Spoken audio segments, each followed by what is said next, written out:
Hey everyone, we all know that there are a lot of game systems out there besides Dungeons & Dragons 5th edition and Pathfinder 2nd edition, and as I look into each, I discover things that I find myself wishing were used in the games that I play the most often. Today I want to talk about 3 rules from Dungeon Crawl Classics that I love and really set it apart from both Pathfinder 2nd edition and Dungeons & Dragons 5th edition. The first feature I love is the dice chain. Now I know some might scoff at the use of all these weird dice, but I am a huge fan of rolling lots of dice, and I especially like when we use different kinds of dice. Dungeons & Dragons 5th edition and Pathfinder 2nd edition use the standard set of 6 dice, and we might even forget that there are a lot of other dice out there. When we have to roll something odd like a D5, we end up doing some weird calculation using the physical dice that we have. Dungeon Crawl Classics uses an entire assortment of dice ranging from a D3 all the way up to a D30. This list is referred to as the dice chain. During the game, you may get an improved die of plus 1d or a reduced die of minus 1d. In this case, you would need to roll the die that is one level higher or lower in the chain. For example, if for a particular activity you would normally roll a d8 but you have a minus 1d penalty, then you would need to roll a d7 instead. There are some homebrew ways to get around this if you don't want to use or don't have access to these strange dice, but it is creative and it can really shift the odds of success, and I love any rule that involves dice. Next, the funnel.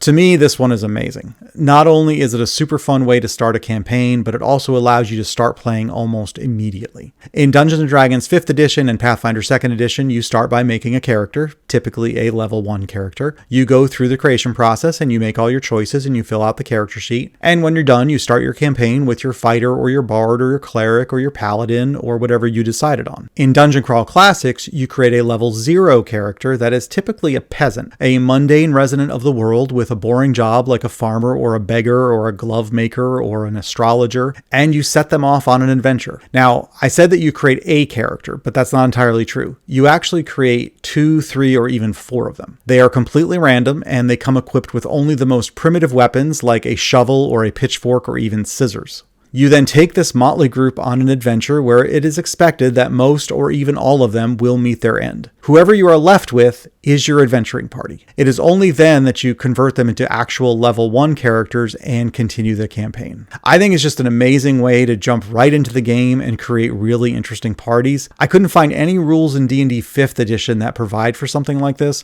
Pathfinder 2nd edition does have a level 0 character option in the Game Mastery Guide, and it's a nice variant, but it doesn't have nearly the depth of what you get with Dungeon Crawl Classics. And the last thing on my list is perhaps the one I love the most, and that is spellcasting. Spellcasting is similar in both Dungeons & Dragons 5th edition and Pathfinder 2nd edition. Your character learns spells and is then allowed to cast a certain number of them each day. The casting of the spell usually involves an attack or a save or some other mechanic to determine what happens. In general, it either succeeds or it fails, and that's that. Spellcasting in Dungeon Crawl Classics is not this routine. The use of magic is mysterious and fraught with danger. When a spell is cast, the player must roll to see how it turns out. But the results are never binary. Each spell has an entire list of all the things that could happen. The lower the result, the more likely that things did not go as planned. A high result could mean added benefits. Every time you cast the spell, you have to make the check. As you level up, it becomes more likely that good things will happen, but you never know, and that's what really makes it interesting. And this doesn't even take into account manifestation, corruption, and misfire variables.